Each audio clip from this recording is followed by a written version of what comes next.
Hi guys, happy Friday! Did you guys have a chance to go outside and play this week? It was so nice outside. There was a couple days where it was actually kind of hot, wasn't it? So that is why I chose the next story, because it's about two birds that are looking to build the best nest. And that's when birdies build their nest, is in the springtime. Believe it or not, it's still springtime, even though it feels like summer out there. But they were looking to find a new nest to call their home. I don't know about you guys, but I've got a couple bird feeders at my house to watch the birds, and my doggies like to watch them because it attracts the squirrels, and they like to chase the squirrels.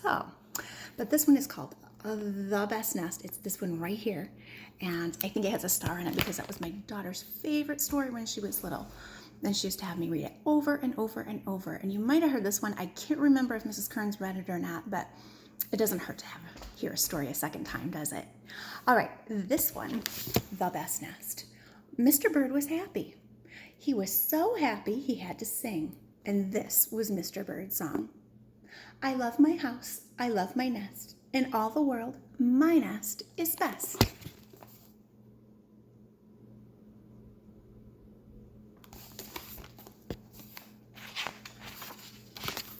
Then Mrs. Bird came out of the house. It's not the best nest, she said.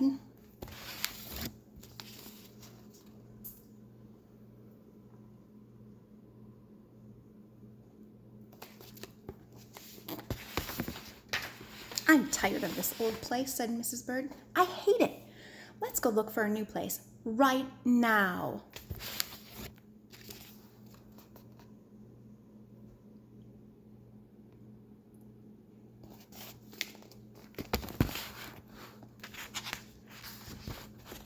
So they left the old place to look for a new one. This place looks nice, said Mr. Bird. Let's move in here.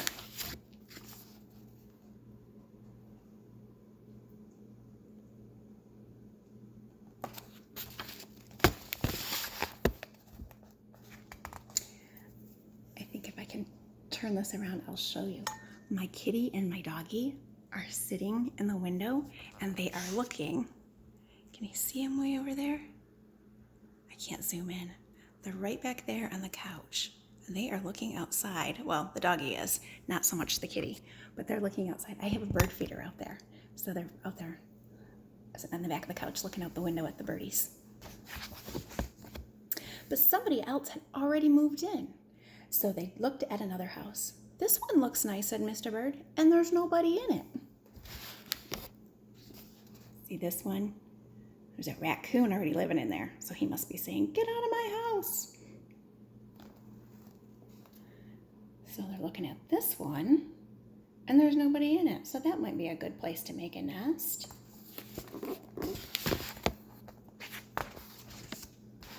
You're wrong, said Mrs. Bird. This house belongs to a foot. Look at big old foot going in that boot. So they are getting out of there. That was not a good place to make a nest. So they went on looking. I like this one, said Mr. Bird. It has a pretty red flag on the roof.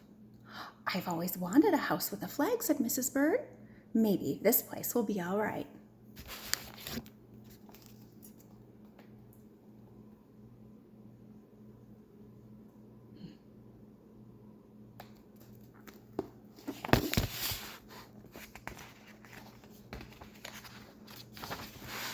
But it was not all right. I guess I made a mistake, said Mr. Bird.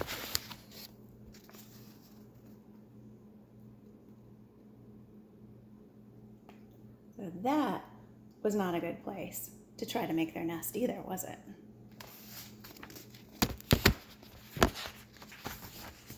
You make too many mistakes, said Mrs. Bird. I'm going to pick the next house. And here it is, right here.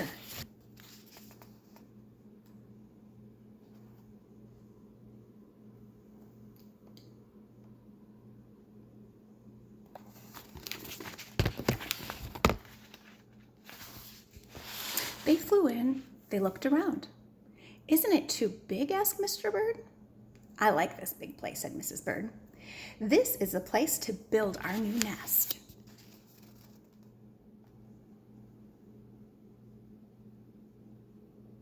Do you think that will be a good place to build a nest? They went right to work. They needed many things to build their nest. First, they got some hay.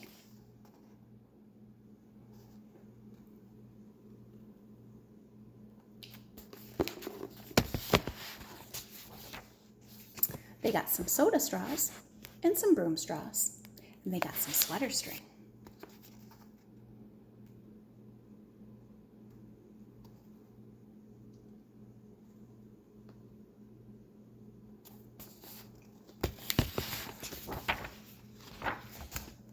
They got some stocking string and some mattress stuffing.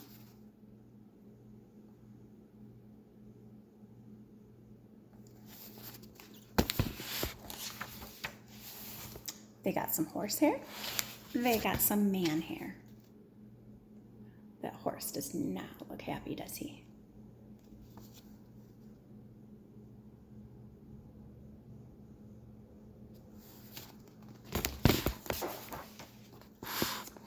Soon they had all the hay, all the straw, all the string, all the stuffing, all the horsehair, and all the man hair they could carry.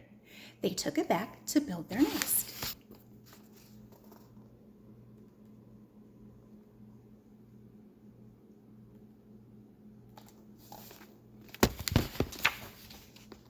Mr. and Mrs. Bird worked very hard. It took them the rest of the morning to finish their nest. "This nest really is the best nest," said Mrs. Bird. "I want to stay here forever."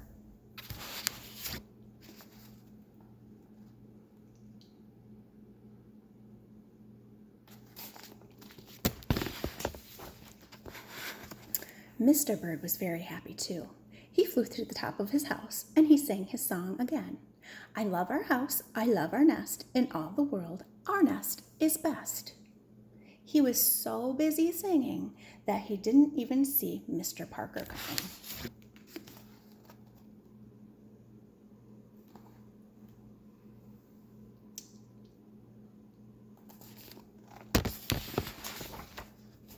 Every day at 12 o'clock, Mr. Parker came to the church. Mr. Parker came to pull the rope.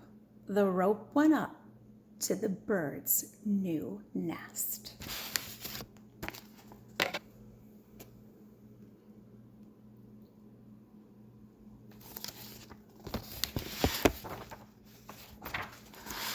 The rope rang the big bell right under Mrs. Bird's nest. Bong, bong, bong.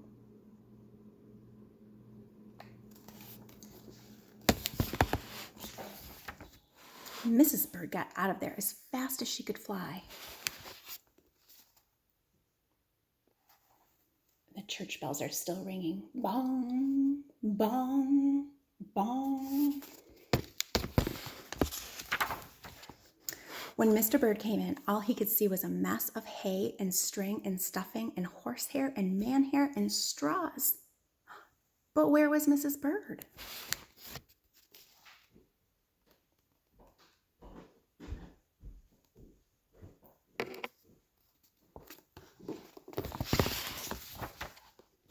"I will look for her until I find her," said Mr. Bird. He looked high, he looked low, he looked everywhere for Mrs. Bird.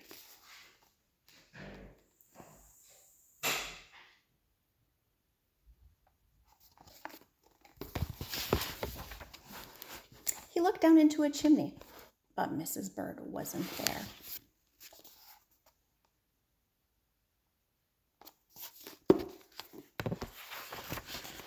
He looked into a water barrel, but Mrs. Bird wasn't there.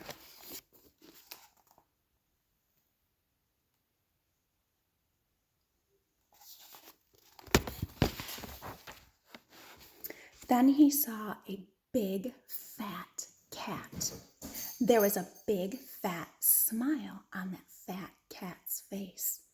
There were some pretty brown feathers near the fat cat's mouth. Mr. Bird began to cry.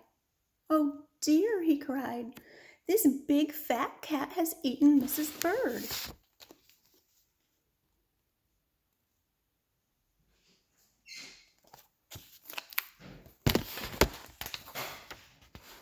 Mr. Bird flew off. "I'll never see Mrs. Bird again," he cried. It was getting dark.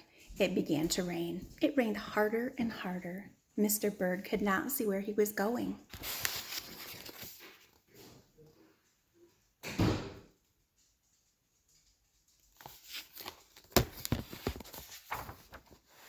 Crash! Mr. Bird bumped into something.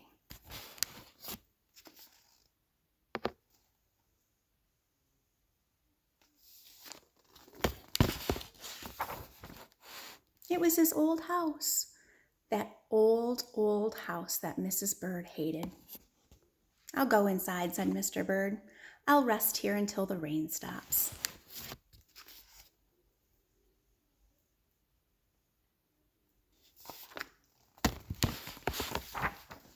Mr. Bird went in, and there was Mrs. Bird, sitting there singing, "I love my house, I love my nest. In all the world, my nest is best."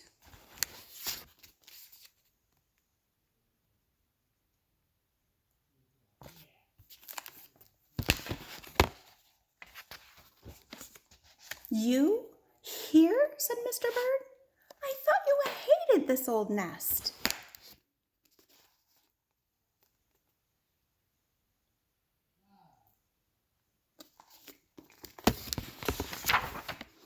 Mrs. Bird smiled. "I used to hate it," she said. "But a mother bird can change her mind, you see. There's no nest like an old nest for a brand new bird."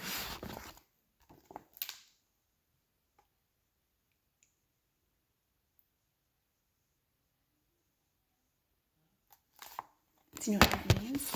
That means they're going to be a mommy and a daddy. They're going to have a baby bird. When the egg popped open, the new bird thought that was a great nest too.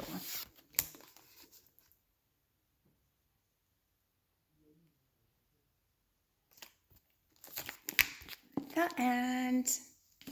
Did you guys like that one? That's a favorite of ours. I'm glad I saved the book to be able to read to you guys. Miss you guys, and I hope you guys have a great weekend. See you later.